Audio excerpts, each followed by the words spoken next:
예수님에게는 12 제자가 있었는데 그 사람들은 한 사람 한 사람들이 다 큰 인물들이었습니다. 기독교의 기초를 놓은 그런 사람들입니다. 하늘나라에는 12문이 있는데 그 문의 기초가 되는 그러한 자격을 갖추고 있습니다.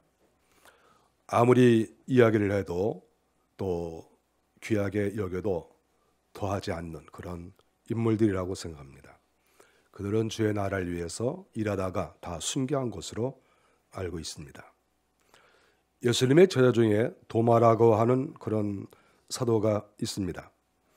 도마라고 하는 사도를 우리가 생각할 때 오늘 본문에서와 같이 의심이 많은 그러한 사도다, 이러한 그 이미지가 우리 가운데 있습니다. 그렇지만 이 도마를 또 다른 면에서 생각할 때 그는 아주 확실한 것을 좋아하는, 그리고 주님과 함께하기를 좋아하는 그러한 사도다, 이렇게도 우리가 생각을 할 수가 있습니다. 24절에 보니까 예수님께서 부활하신 후에 제자들에게 나타나셨습니다. 여러 번 나타나셨는데 그 중에 한 번이 되겠습니다. 예수님께서 떨고 있는 제자들에게 나타나셨습니다. 그리고 주님께서 너희들 두려워하지 말아라, 평안하라, 이렇게 말씀을 하시고 그리고 다시 가셨습니다. 그때 그 자리에는 도마가 없었습니다. 도마가 그 자리에 왜 없었을까를 우리가 생각을 해볼 수가 있습니다. 다른 제자들이 다 모여 있었는데 도마만 그 자리에 없었다. 그런데 도마가 없었던 시간이 얼마나 되었을까도 생각을 해볼 필요가 있겠죠. 도마가 그 자리에 없었는데 과연 3일 동안 없었느냐, 일주일 동안 없었느냐, 또는 하루 동안 없었느냐도 우리가 생각해 볼 필요가 있습니다. 그랬을 때 예수님께서 다른 제자들이 있을 때 방문을 하셨고, 그리고 주님께서 잠깐 동안 계시다가 떠나셨는데 곧 이어서 도마가 들어왔다고 하는 것이죠. 그러니까 도마는 예수님의 제자들과 함께 있는 것이 싫다거나 또 주님을 배반했다거나 그러한 의미로 그 자리에 없었던 것이 아니라는 것을 우리가 생각할 수 있습니다. 그래서 우리가 단순하게 도마에 대해서 왜 도마가 그 자리에 없었을까 이렇게 생각하는 것은 아무래도 의심을 갖고 볼 수가 있는데 그것은 옳지 않은 생각이라고 생각을 합니다. 도마가 밖에 나가서 잠깐 있다가 들어왔는데 그 이유는 무엇이라고 생각합니까? 그것은 예수님께서 부활을 하시고 당시에 그 주변이, 그 상황이 상당히 좋지 않았습니다. 그래서 예수님의 제자들은 한 자리에 모여서 꼼짝달싹도 하지 않고 부들부들 떨고 있었다는 것을 우리가 알고 있어야 됩니다. 한 발짝도 밖에 나가지 못한 거죠. 문을 꼭꼭 걸어 잠그고 누구라도 자기들을 잡으러 올까 해서, 자기들을 공격할까 해서 두려워서 문을 꼭꼭 걸어 잠그고 우리 여기 없습니다, 이러한 마음으로 다른 제자들이 다 있었다 하는 것을 우리가 염두에 둬야 됩니다. 바로 그러한 상황에서 도마가 그 자리에 없었다는 것은 어떤 의미를 보여주고 있습니까? 그것은 도마가 다른 제자들과 똑같이 앉아서 두려워하지 않았다는 것을 말씀합니다. 두려워했으면 도마가 그 자리에 없었겠습니까?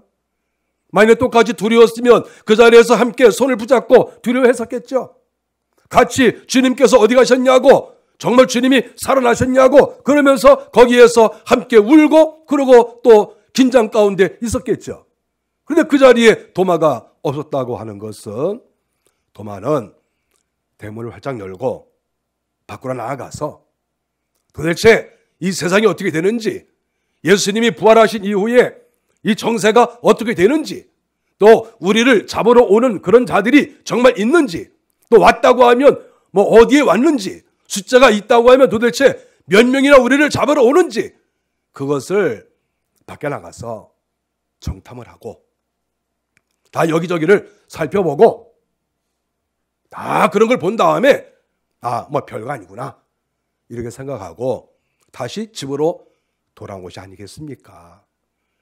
우리는 이러한 이 본문을 딱 볼 때에 단순하게 도마가 이 자리에 없었다.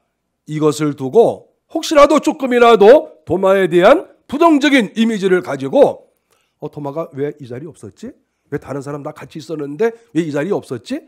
이렇게 생각하는 것은 옳지 않은 성경 해석 방법이라고 생각합니다. 옳지 않은 것이 아니라 아주 옳은 것입니다. 예수님의 제자들이 모여 있을 때 그 상황을 중요시 여기게 되는 것이죠. 사람들이 모여서 무엇을 했느냐가 중요한 것입니다. 모여서 기도하는 자리라고 하면 당연히 그 자리에 사람이 있어야 됩니다. 기도하는 자리, 성경을 공부하는 자리, 은혜의 자리 있어야죠. 그 자리는 그런 자리가 아니었어요. 두려워 떠는 자리였어요. 낙심하는 자리였어요. 다 거기에는 긍정적인 또 그러한 어떤 우리 주님에 대한 기대가 전혀 없는 그러한 분위기였다는 것이죠. 어둠컴컴한 그런 분위기였다는 것이죠. 그러한 분위기 가운데 도마가 벗어나서 밖으로 나와서 세상을 살펴보고 세상을 둘러보고 우리가 어떻게 행동을 취할 것인가 이것을 보았다고 하는 것은 이 도마의 상당히 중요한 그런 부분을 우리는 생각을 할 수가 있습니다. 그러므로 이 도마에 대해서 조금이라도 부정적인 그런 생각을 가지고 있다고 하면 우리는 그 생각을 당연히 벗어버려야 된다고 저는 그렇게 생각을 합니다. 예수님이 떠나신 후 이제 도마가 그 제자들이 모여있는 방으로 들어왔습니다. 들어왔더니 다른 제자들이 주님이 금방 다녀가셨다 이렇게 이야기를 했습니다. 도마가 깜짝 놀랐겠죠. 한편으로는 좀 섭섭한 마음도 있었겠죠. 아니 왜 좀 내가 있을 때 주님 오시지 어떻게 내가 쏙 빠진 그 자리에 그 순간에 주님이 오셔가지고 또 그것도 금방 다녀가시고 좀 못 기다리시나? 내가 좀 들어오신 다음에 좀 내가 좀 봤으면 되는데 또 금방 가셨나? 이런 생각도 하실 수 있습니다. 어쨌든 주님이 가신 이후에 도마가 들어왔을 때 다른 제자들이 자기들이 무슨 큰 공이나 세운 것처럼 도마에게 우리가 주님을 보았다 이렇게 얘기를 했습니다. 자기들이 주님을 찾아가는 것이 아니고 주님이 찾아오신 거예요. 그러니까 자기들이 주님을 본 것에 대해서 자기들의 공로는 0.1%도 없는 거예요. 거기에 무슨 공로가 있습니까? 여기에서 주님을 본 것이 자기들의 무슨 공로가 있습니까? 예수님의 나머지 제자들이 대단한 게 있습니까? 거기에 아무것도 없습니다. 주님이 그냥 오신 거예요. 부들부들 떨고 있는 그 제자들에게 주님이 오신 것뿐이에요. 여기에서 주님을 본 것은 아무런 그러한 자기들의 공로가 없습니다. 주님이 다녀갔다고 이렇게 얘기했을 때 도마가 믿지를 못했습니다. 주님이 부활하신 거에 대해서는 믿었다고 생각을 합니다. 그러나 또 주님이 또 부활하셨는데 또 여기까지 이렇게 오셔서 이렇게 부들부들 떨고 있는 이런 바보 같은 놈들 이런 놈들 보려고 주님이 이렇게 오셨다는 것이 아마 기분이 나빴을 것으로 생각합니다.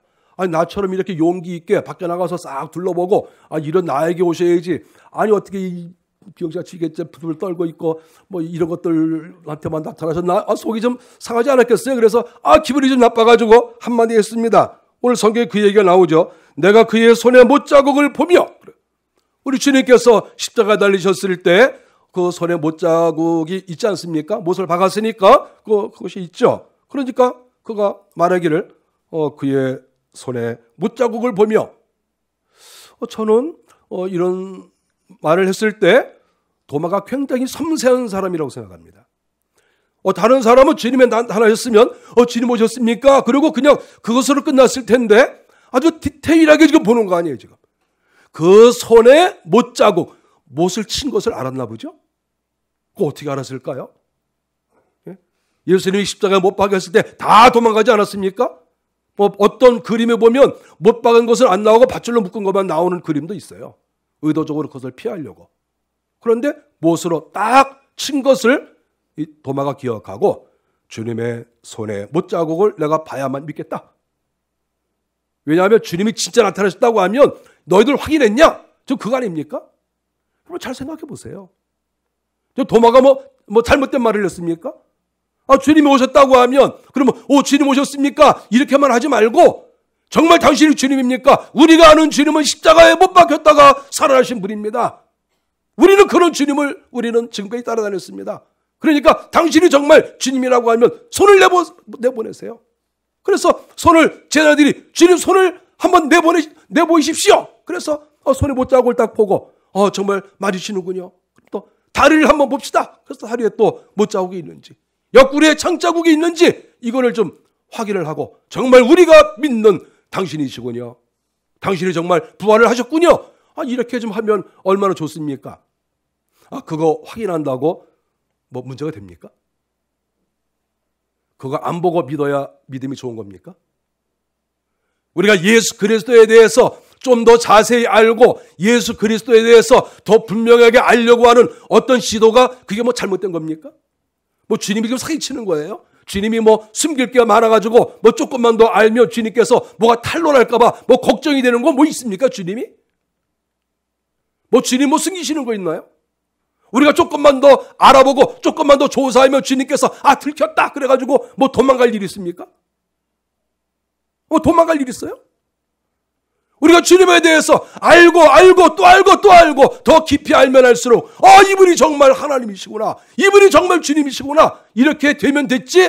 우리가 주님을 알아간다고 해서 우리 주님에게 어떠한 부정한 면이 나타나고 속인 것이 나타나고 뭐 그런 것이 있습니까?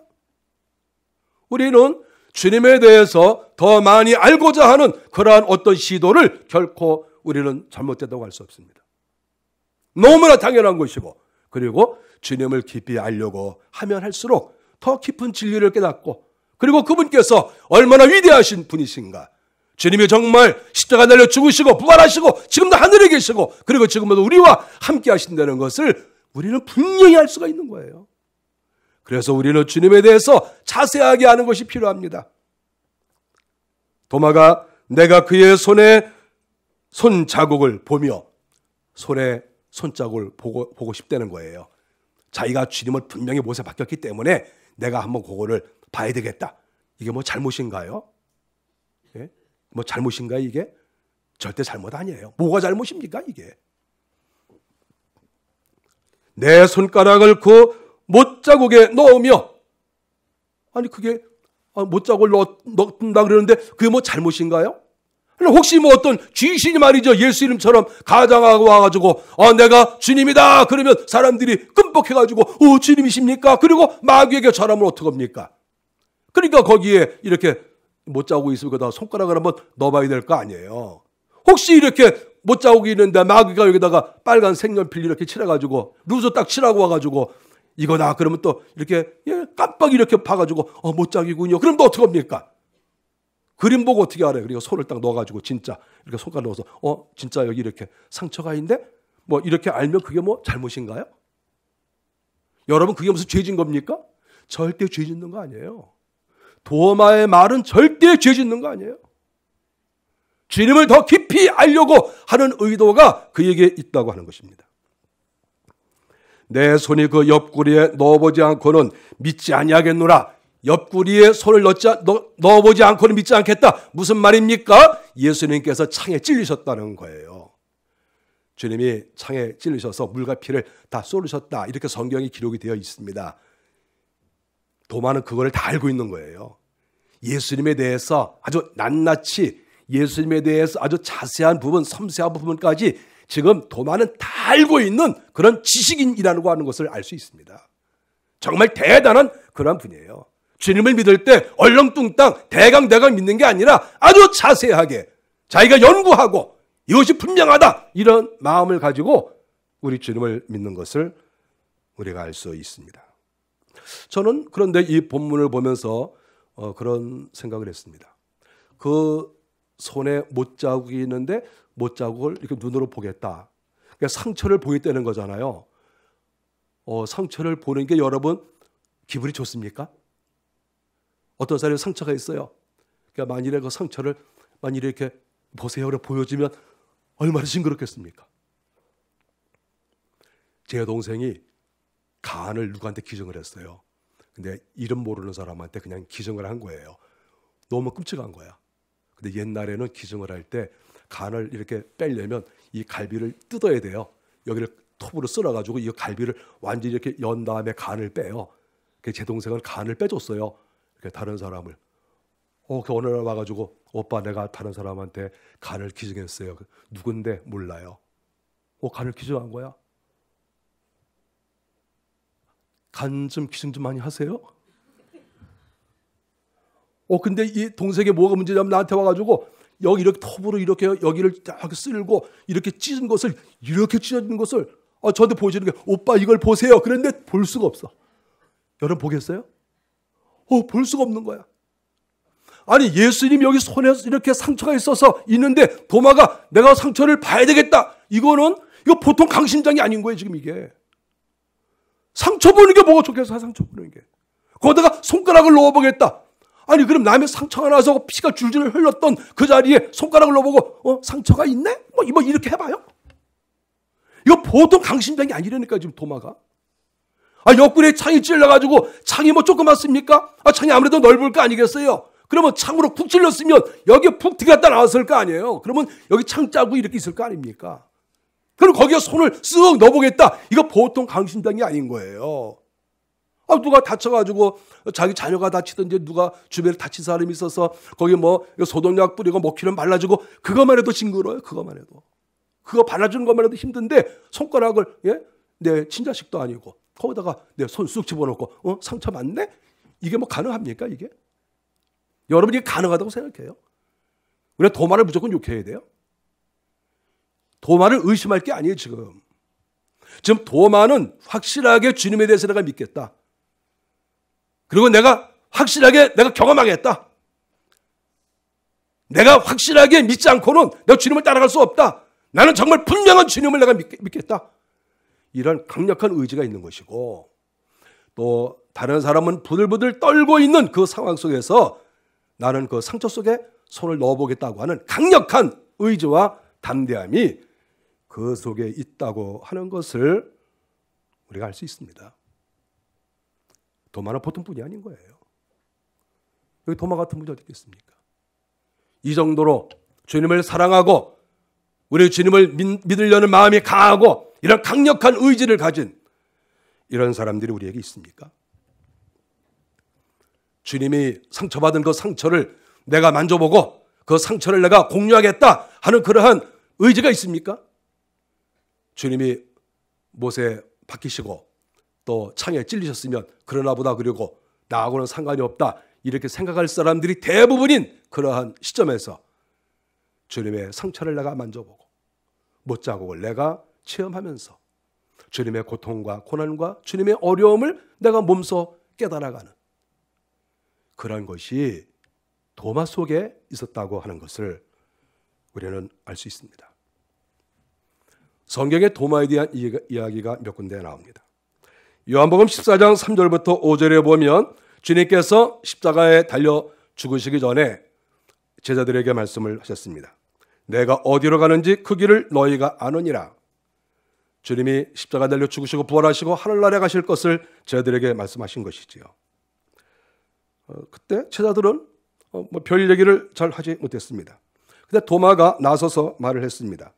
주여 주께서 어디로 가시는지 우리가 알지 못하거늘 그 길을 어찌 알겠사옵나이까? 이렇게 14장 5절에서 말했습니다. 내가 어디로 가는지 그 길을 너희가 안다. 주님이 이렇게 말씀하시는데 다른 제자들은 우리가 압니다, 모릅니다 이런 얘기를 안 했어요. 대답이 없는 거예요. 저게 무슨 말인가? 주님이 어디를 가신다는 말인가? 주님의 속마음은 주님께서 하늘나라를 가신다는 말씀이거든요. 그런데 주님께서 너희들이 그걸 안다 그래도 제자들은 이걸 몰라요. 이게 무슨 말씀인지. 바로 그때 도마가 이 불확실을 제거하기 위해서 딱 얘기를 하는 거예요. 주님께서 어디를 가시는지 알지 못하는데 우리가 뭘 합니까? 정확한 것을 원하잖아요. 도마는 그런 사람인 거예요. 불확실성을 제거하는 확실한 그러한 지식인이라는 것을 여기서 알 수가 있어요. 그래서 주님께서 하신 말씀이 뭡니까? 내가 길이요 진리요 생명이다. 이렇게 말씀하셨습니다. 주님이 가시는 길을 잘 가르쳐 주시고 자기가 하늘나라에 가야 될 것을 주께서 잘 가르쳐 주시고 우리가 이러한 것을 볼 때 이 도마가 성경에 나타날 때마다 도마는 항상 불확실성을 제거하는 그러한 사람인 것을 알 수 있습니다. 또 한번 성경에 나오는데 요한복음 11장 38절인가 이렇게 보면 또 그런 얘기가 나옵니다. 나사로가 죽었을 때 소식이 들려왔습니다. 나사로가 죽었습니다. 주님 와보십시오. 이랬을 때 주님께서 그래? 그러면 내가 나사로한테 가야 되겠다. 이렇게 얘기를 했습니다. 주님께서 간다고 하니까 그때 도마가 하는 말이 우리가 주와 함께 죽으러 가자. 이런 얘기를 하는 거예요. 도마가 왜 우리가 주와 함께 죽으러 가자 이런 말을 했겠습니까? 그때 어떤 일이 있었냐면 랍비여 방금도 유대인들이 돌로 치려 하였는데 또 그리로 가시려 하나이까. 그러니까 유대인들이 지금 예수님을 벼르고 따라다니면서 돌로 쳐 죽이려고 하는 거예요. 지금 바로 그러한 상황입니다. 예수님이 돌에 맞아 죽을 상황인 거예요. 그러면 주님께서 그쪽으로 가면 안 되는 거 아닙니까? 그런데 예수님께서 가신다고 하는 거예요. 그런데 다른 제자들은 주님이 가신다고 하니까 주님 왜 가세요? 그냥 이 정도로밖에 얘기를 안 하는 거예요. 말리지도 않고 다 머뭇머뭇하는 거예요. 예수님께서는 내가 가겠다 이렇게 얘기를 하는데 근데 도마가 거기서 한 말이 뭡니까? 우리가 주와 함께 죽으러 가자. 결국 죽을 수 있다는 거예요. 유대인들이 돌로 치려고 하니까 예수님이 돌에 맞아 죽을 수 있는 거예요. 그러면 제자들은 어떻게 되겠습니까? 자기들도 예수님의 제자니까 같이 돌에 맞아 죽을 수밖에 없는 것이지요. 상황적으로. 그러니까 상황을 딱 판단해 보니까 예수님이 나사로의 무덤에 간다고 하면 분명히 유대인들이 예수님을 돌로 칠 것이고 그러면 우리들도 예수님의 제자니까 우리들도 돌에 맞아 죽겠구나. 그러니까 우리가 주와 함께 죽으러 가자. 이렇게 얘기를 한 거예요. 아주 상황 판단을 정확하게 한 것이고 그리고 주님과 함께 있으면서 죽는 것을 결코 두려워하지 않은 그러한 도마의 위대성을 여기서 찾아볼 수가 있습니다. 우리가 성경에 이렇게 여러 군데를 볼 때 도마는 아주 강력한 이미지를 가지고 있다고 하는 것입니다. 또한 주님과 함께하는 것을 영광스럽게 생각하고 주님에 대해서 조금 더 깊이 알고 싶어하는 이러한 마음이 있었다고 하는 것입니다. 정말 훌륭한 도마라고 생각합니다. 결국 도마는 복음을 열심히 증거하다가 마지막에는 인도에서 순교했습니다. 전승에 의하면 쇠뭉둥이로 맞아서 죽었다고 하기도 하고 또 어떤 경우에는 활에 맞아 죽었다 이러한 이야기가 있습니다. 어쨌든 도마의 시체가 인도에 이렇게 있습니다. 시체 위에 세워진 교회가 3개가 있다고 그럽니다. 스페인의 야고보 교회, 또 로마의 성 베드로 성당, 또 인도 첸나이의 그 성 도마 교회 이렇게 이런 위대한 사도들의 그 시체 위에 교회가 세워졌습니다. 정말 훌륭한 것이지요. 인도에 있는 그 기념관에 갔더니 12사도에 대한 그림이 그려져 있었어요.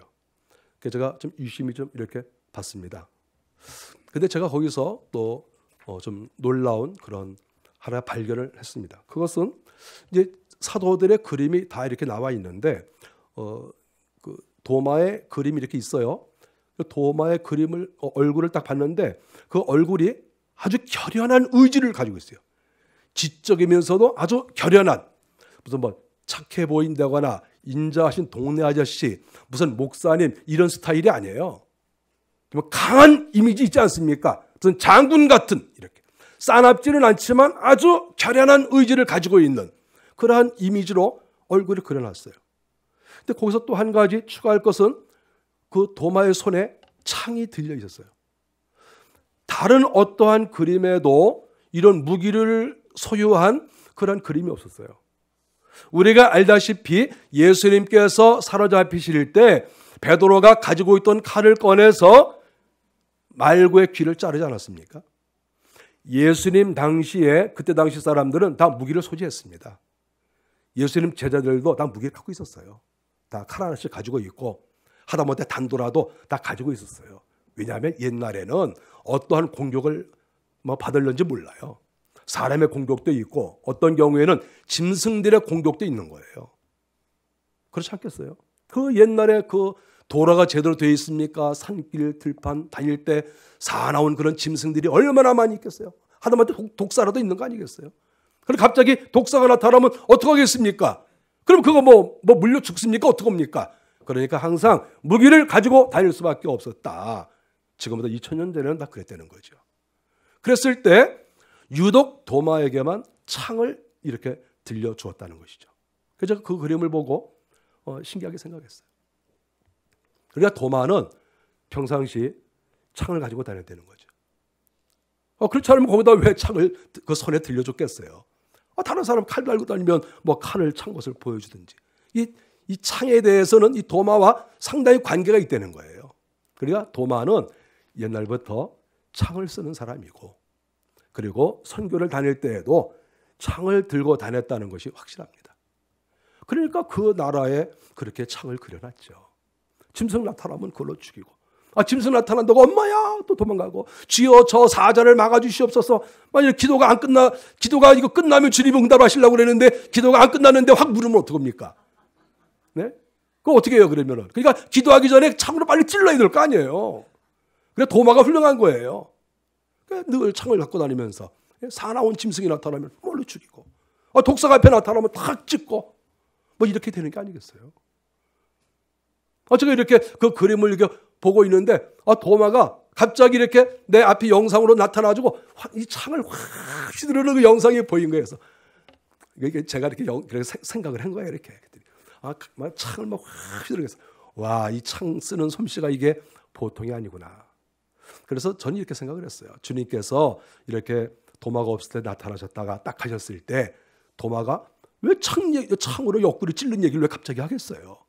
그거를 단순하게 생각할 일이 아니고 도마는 이미 옛날부터 창 쓰는 사람이라는 거예요. 무기를 잘 쓰고 창도 잘 쓰고, 그러니까 창을 옆구리에 딱 찔린 그 자리를 내가 손을 넣어보지 않고는 내가 이거 믿을 수 없다 이렇게 말한 것은 보통 사람은 말할 수 없어요. 얼마나 무서워요. 만약에 예수님께서 옆구리를 딱 이렇게 대시면서 자, 이 인자야 손을 넣어봐라 그러면 엄마야 그러고 도망가지 누가 거기다 손을 놓겠어요? 손을 놓겠습니까? 여러분 손 놓겠어요? 주님께서 이렇게 야 잠깐만 너 손 넣어봐라 그러면 여기 누울 사람 누가 있겠습니까? 다 도망가죠. 도마는 넣겠다고 하지 않습니까? 왜 그렇습니까? 옛날부터 창을 써본 사람이고 창으로 짐승들도 많이 죽여봤고 다 이런 사람이니까 거기에 대해서 아주 전문가라는 그러한 의미가 그 속에 담겨져 있는 거예요. 그래서 그렇게 그림에다가 그렇게 그려놓은 것을 알 수 있습니다. 그렇게 용감하니까 사도들 중에서 가장 먼 데까지 가서 복음을 증거했다고 하는 것입니다. 도마의 시체가 있는 그 교회에 가봤는데 저는 이렇게 도마의 그 옛날에 책을 이렇게 볼 때에는 도마에 무슨 손목이 있다 그래가지고 손목을 기대했어요. 그래서 손목이 어디 있나? 그래서 찾아보니까 손목이 없대요. 손목 어디 갔어? 그랬더니 손목이 아니고 뼈 조각이 1mm짜리 1mm, 지름 1mm, 옆으로 한 2mm, 요만한 뼈 조각이 하나 이렇게 있는데 요게 도마의 뼈 조각이래요. 난 이만한 손을 기대했는데 어쨌든 가서 봤어요. 뼈 조각이 많은 거. 이렇게 보니까 뼈 조각 맞아요. 근데 또 이제 궁금한 마음이 생겼어요. 저는 항상 뭐든지 궁금하니까. 궁금해서 이 뼈가 몸의 어느 부분인가. 그래서 생각을 했어요. 주님, 도대체 이 뼈가 이렇게 조그만 거 이거 몸 어디 부분입니까? 제가 이렇게 이제 속으로 이제 생각한 거죠. 그랬더니 이제 갑자기 이렇게 환상 속에 손이 이렇게 나타나요. 손이 이렇게 나타나더니 막 이러는 거예요. 뭐냐면 여기 요 뼈 쪽에 조금 떨어졌다는 거예요. 알았어. 그 오른손 엄지손가락 그 뼈 중에 하나다. 그렇게 이제 얘기하셔서 그렇군요. 마음의 감동을 받은 거죠. 그럼 만일에 그 뼈 조각이 도마의 뼈가 아니면 주님이 이랬을 거예요. 아니야. 가짜야. 야, 이 천주교 놈들은 항상 거짓말을 해가지고 이렇게 뭐 없는 것도 있는 것처럼 만들고 야, 그러니까 믿지 말아라. 주님이 그렇게 하실 수 있어요. 그렇지 않겠어요? 가짜가 많거든요, 또 사실. 근데 이러셔가지고 알았습니다. 이거는 뭐 성경이 아니니까 안 믿어도 돼요. 우리는 성경을 믿어야 돼, 성경을. 그러나 성경이 아닌 거는 안 믿어도 뭐 상관없어요. 어쨌든 제가 그렇게 생각을 한다 하는 것입니다. 하나님께서 온 세상에 복음을 증거하시는데 사도들이 앞장을 섰습니다. 온 세계에 나가서 복음을 증거하고 목숨을 바쳐서 복음을 증거했습니다. 그 이유가 무엇입니까? 주님이 진정으로 살아계시기 때문에, 주님이 하나님의 아들이시기 때문에, 우리가 죽으면 결국은 하늘나라에 올라가기 때문에 목숨 걸고 복음을 증거했습니다. 자기를 돌아보지 않고 순교도 하는 것이죠. 도마는 십자가에 달려서, 십자가에 달린 것은 아니고 기둥에 이렇게 달려서 창에 찔리기도 하고 매를 맞기도 하고 그러다가 그는 죽었습니다. 제가 거기 가서 많은 환상을 봤어요. 이렇게 죽었습니다. 죄의 나라를 위해서 장렬하게 순교를 한 것이죠. 하나님께서 기뻐하시는 대로 전 세계에 복음이 확장되게 하시고 대한민국에 이렇게 20%나 되는 그런 성도들이 예수를 믿고 있습니다. 정말 감격스럽습니다. 저는 이 대한민국이 이렇게 정말 많은 예수 믿는 사람이 있다는 것이 늘 감격스럽습니다. 너무 기뻐요. 교회가 이렇게 많고 성도들이 이렇게 많은 것이 늘 감격스러워요. 이렇게 하나님께서 대한민국에 복을 주셨구나. 이러한 복음은 또 전 세계로 퍼져나갈 것입니다. 중국으로도 퍼져나가고 인도로도 퍼져나가고 온 세계로 퍼져나가겠죠. 그것은 다 하나님의 계획 속에서 이루어지는 것입니다. 오늘 도마에 대해서 이야기를 했습니다. 여러분이 오늘 이 본문을 보면서 도마에 대한 어떤 의심을 하는 사람 또는 회의주의자 이러한 생각에서 벗어나기를 바랍니다. 도마는 정말 지식인이고 아주 맹렬한 사람이고 주님을 진실로 믿고 싶어하는 사람이고 목숨을 바친 그런 하나님의 사람이다. 그 사람의 시체가 지금도 인도에 있고 인도에 하나님께서 큰 은혜를 내리고 계신다 하는 것을 우리는 알 수 있습니다. 저와 여러분들이 이 마지막 시대에 주의 복음을 위해서 힘쓰고 애쓰고 우리가 이렇게 속으로부터 많은 이런 은혜를 받았는데 이제는 또 우리가 전 세계에 하나님의 은혜를 나누어 주는 그러한 성도들과 교회가 되기를 주의 이름으로 간절히 바랍니다. 기도하겠습니다.